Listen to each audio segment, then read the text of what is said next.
Hey, this is Jen Gray, your host of Be Genuine with Jen podcast, where we discover how our authenticity is our superpower. I am so excited you've joined me for today's episode. Let's get started.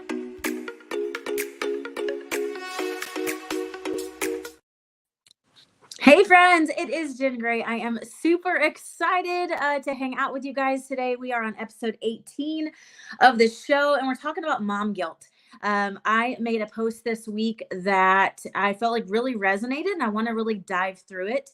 And it went hand in hand with another call that I was on. Lisa Nichols, if you guys are not familiar with her, you got to go find her and dive into every bit of her content. She is phenomenal. Her mindset is above all the rest, I believe, and her heart is just, she's literally absolutely incredible. And so I was on a call with her this week, and she was speaking all about our message and our story, and the fact that our story actually isn't even our own, because our story can be used for so much more good.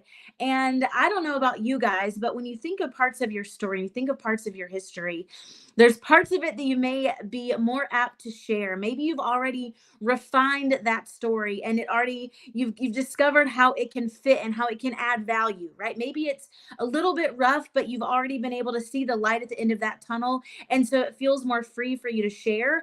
I want to talk about the parts of our story that maybe we don't necessarily want to talk about. And actually, a lot of you may struggle with it. And here's where we're going to like settle in a little bit today. We're going to talk about mom guilt. And I don't care if you are a mom, if you are an aunt, if you're a godmom, if you have any influence over anybody that's younger. I want to talk about that today. And it felt just right. It's International Women's Day. So high five to all you women who are just choosing to be the most authentic versions of yourself. And just want to take you on a little bit of my journey. So I actually went through a divorce in 2019.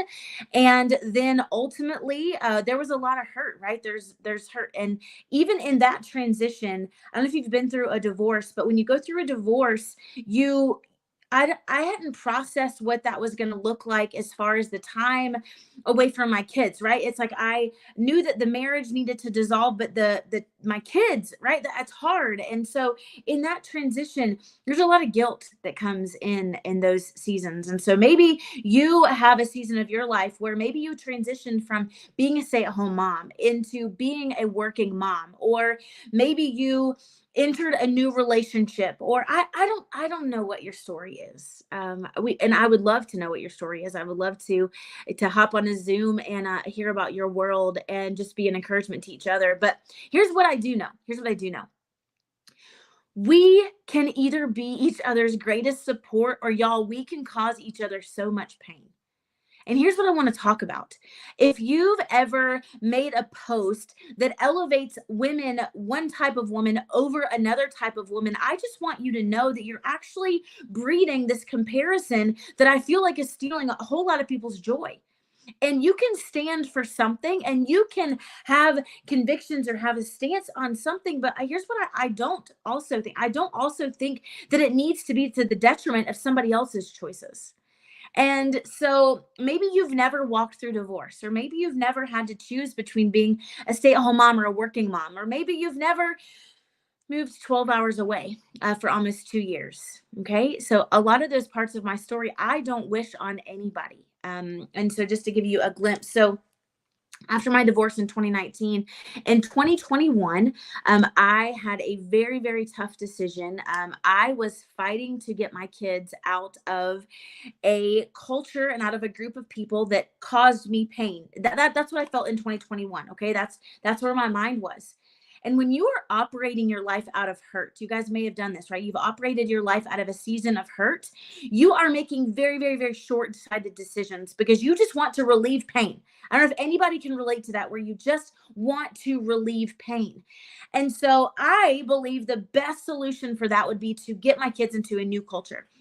So long story short, I fought for a custody battle trying to get my kids to move to Texas. And I ultimately was told by attorneys and by all of those official people that the only way they would get to Texas if I moved, I got settled, and I proved that it would be best for them to move there.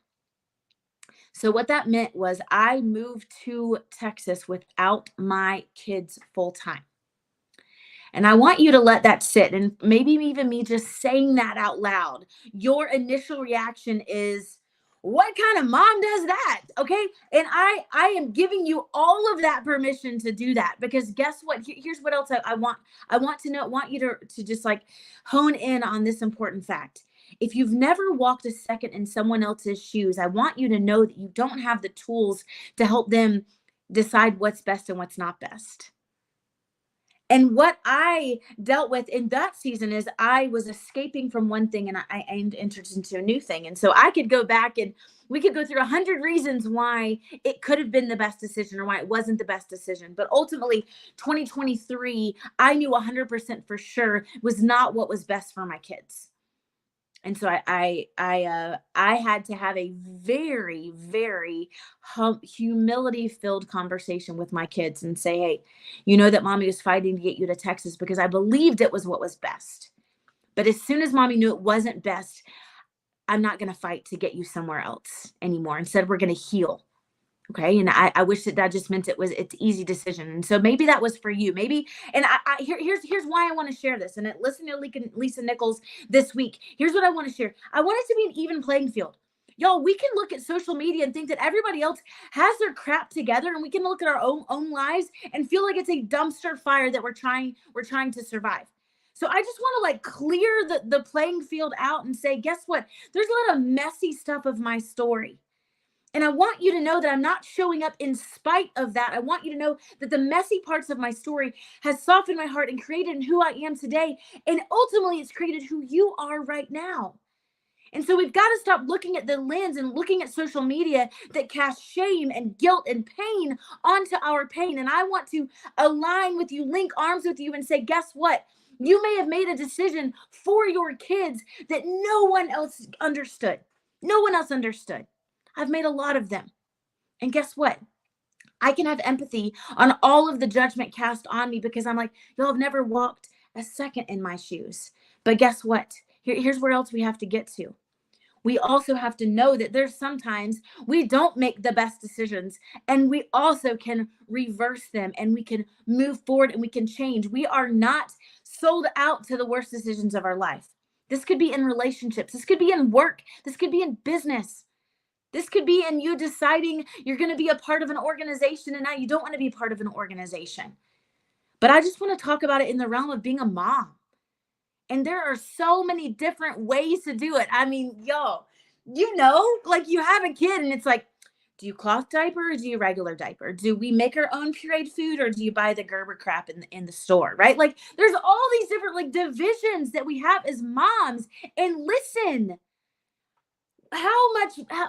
name another season in your life where you need a village and support than when it is being a mom. I can't think of one. And so guess what? You may have moms that do a whole heck of a lot of things different. Okay. But I think ultimately what we need to do is like find the even playing field. And we need to be much better supporters, encouragers, and cheerleaders for each other instead of finding ways to divide ourselves and not support each other. Like we literally could be the best girl gang possible, but so many times we let our preferences become these platforms that we stand on, and it brings division instead of being in collaboration. And y'all, we don't think there's no room for that. So guess what? I could give you 8,000 reasons to judge me. And listen, I was that person. I was a part of a culture where I judged all these kind of people. And then guess what, y'all? You go through hard seasons of your life that you don't wish on anybody. And you discover and you find out, honestly, like what truly matters. And what you find out is, man, all that stuff, like we're a bunch of imperfect people trying to do our best. And a stay-at-home mom can love their kids just as much as a mom who's working 3 jobs trying to keep the food on the table. And when we start to elevate ourselves and put other people down, y'all, we've missed it. Like if you feel better because you've compared your world to somebody else's, I just think we've missed it. I just think that we miss an opportunity to come alongside and to help each other. But here's what I want to encourage. I want to encourage the mom right now who feels really, really, really seen And I posted a picture this week of me as a mystery reader for my oldest son's class this week. He's 5th grade. And the teacher just, was like, "Hey, Cam, did you know that your mom was coming, this morning to be a mystery reader?" And he's like, "No, I had no idea, but it doesn't surprise me. She always comes to these things." And this was right before I had to read the book. So I just had to let that stay on the surface, because in that moment I could have just teared up. Because I've had to deal with so much self-forgiveness over missing so many things, because I was wrong about trying to get my kids away from the pain instead of healing the pain that was here. And that doesn't mean that they're, I remarried or anything. No, that wasn't the pain that needed to fix, but there's a lot of healing that needed to take place. And so what I encourage you with is just like what my son noticed. My son didn't say, "Oh yeah, I'm glad she finally showed up. For a year and a half, she was in Texas most of the time and she didn't get to come to these things all the time." I could have said that. I deserved that. That was something we had to grow through. But instead, he doesn't see that. All he sees is mom is at every freaking thing. Every single time that door is open, mom is here. And mom flew in when she was whenever I had a field trip, or whenever I was, whatever, like that. That's what he remembers. And I'm so thankful for grace. And guess what? Your kids give you that same grace. You guys know, you may feel like the worst parent that forgot something big at school. And what do? They come and they hug you and they love you and they forgive you. And your mom, we focus so much on our mistakes, and our kids are looking at us through a lens of having a superhero cape on 24/7. And some mom out there needs to remember that. You are putting unnecessary pressure on yourself, and it's causing you to miss out from living in the present. And so all I want to encourage you today is, yes, you may be in a divorce situation, so your time with your kids changes, but your presence with them does not have to. We can focus, maybe the number of hours we spend looks different, but the quality of the hours that we spend can be what we focus on. That's what it's all about. But what we can do is we can let our guilt and shame literally cause a gray cloud to come over our lives, where we don't even appreciate the time that we do have. So you may be in a season like me where you're rebuilding. So when people talk about balance, like balance between work and home life, listen, I don't even know a lot of times what balance looks like. But what I have learned is the fact that I have to be super intentional. Right? My kids know, hey, when mom is all in my mom zone, mom is all in mom zone. But when mom has a Zoom, as long as you're quiet, come in the door, do your homework on my bed while I'm on my Zoom. Come in here and sit in here and listen. I want you to be a part of my business. I want you to see how to build a business. I want you to see how to be on a meeting with other people and genuine people who want to add value to people. I want my kids to get an inside view on entrepreneurship, right? It doesn't have to be so separate, but there are times. Open enrollment, y'all. It's insane around here. So my kids just know mom is going to be on these calls. But guess what? I can go in with that being the expectation, or I can go in and wallow in self-pity that I'm so sorry I can't spend every hour with you tonight. And you guys know what happens if you're not intentional anyways. You can be in the same room as your kids, but this is all they see of you, and they don't even have the time with you anyways. And so what the conviction was in my own life was, guess what I'm not going to do? I'm going to have time where it is all in. We are in mom and kid zone, whether it's homework time or it's dinner time or it's hangout time or it's practice time or it's driving in the car and listening to music time or whatever that is. It's like when we're all in, we're all in. So then you have to get out of your life of what every night should look like. You got to stop shoulding on your life. It doesn't mean you should cook dinner. If you can't cook dinner because your life is crazy, okay, give yourself grace and just move on. And you're not a bad mom because you aren't cooking a 4-course meal every night. And guess what? You're not a bad mom because you do. You're not just because you want to be a homebody, you want to stay and perfect. So I'm not here to fight for stay-at-home moms or fight for work-from-home moms or fight for anything. Here's what I'm here to say. You get to genuinely do you, and we can be a community where we can cheer each other on. But guess what? When somebody else's choices start to well up something in your own heart, here's what I want you to do. I want you to look yourself in the mirror, because it's probably a source of insecurity that you need to deal with. If somebody else saying, posting about how, they couldn't imagine sending their kids to public school for 8 hours a day, if that triggers you, then guess what? Be at peace with the decision how you've decided to be to educate your kids.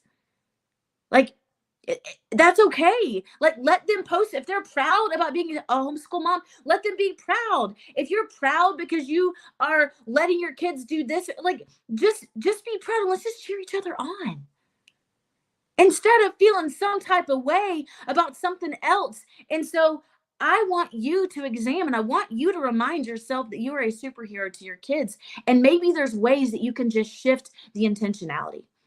And maybe it is. Maybe you're working all these kind of hours, and maybe you only get certain vacation days. And maybe you want to use those vacation days to be able to go be a mystery reader, go surprise your kids at lunch for 20 minutes. Or send them a sweet text, or like send them one of my favorite things. Like, even when I was away, every single day I sent Addison an encouragement text every single morning. It was a way for me to like start her day and be an encouragement. So even if you travel for work and you aren't physically with your kids every day, there are ways to be super creative and be intentional and show them that you love them. And guess what? Listen, when they grow up, they may be in a situation and they have to leave an abusive marriage or this kind of situation, and they're put in that. And guess what? You may have shown them how you can love when your circumstances maybe aren't picture perfect. We're raising real kids and learning how to navigate real things. So do not think that your life has to be picture perfect in order to make a whole lot of picture worthy memories. Like, my life in so many ways is so crazy, right? It's not. And we just laugh about it. And we're like, guess what? We're building this thing together. Like, we are stepping into the most genuine version of our little family of 5. And it's messy and it's raw and it's not perfect. But as soon as I start giving the power of somebody else's family to affect the way I view myself as a mom, that's not serving my kids, and that's not serving your kids. So listen, God gave you the gift of being the parent to your kids. My kids, nobody else gets to call my kids mom. Nobody else gets to call your kids mom. That's a gift. God knows that you can do it. So guess what? Just do it. And however you feel the most authentic way of doing, just do it. And listen, cheer each other on. And I want you to just think, if there's any takeaway in this, it's first, step into your worthiness as a mom. Step into the trusting that it's okay to make a bad choice and to come back and tell your kids you're sorry. That's another huge thing. And lastly, if you're posting divisive things online to throw into the space to make yourself feel elevated and someone else to put down, I want you just to look in yourself and say, is there another way that I could feel good about myself today without putting somebody else down? Could I create a space and a culture around cheering on like-minded moms without putting down other moms that think different? I think it's possible. I think there's a lot of accounts that do a really, really, really great job with that. So we are not all cookie cutters. We all get to make choice. We all have this free will just to decide how we're going to do things. And I think that's a beautiful thing. Like, it's so awesome when we're like, it's so different. It'd be so boring if we were all like me.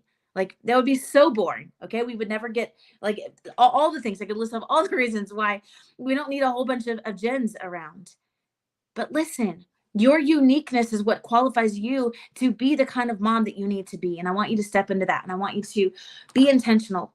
And remember, stop focusing on your mistakes when your kids are seeing a superhero for a mom, and accept that love.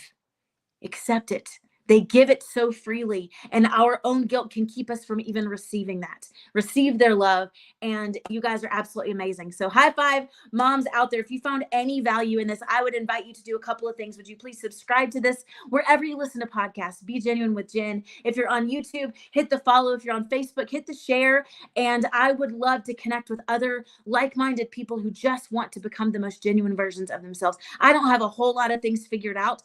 I'm surrounding myself with people who have a lot more than me figured out, and let's just grow together. Let's learn and let's be genuine. I love you guys. Your authenticity is your superpower. And lastly, I love you. And that may sound super, super crazy because I may not even know you, but there are people all across the world who hate people for absolutely no reason. I will always choose to love you for absolutely no reason until we meet and I find the millions of reasons to love you. I love you guys. Have a great week.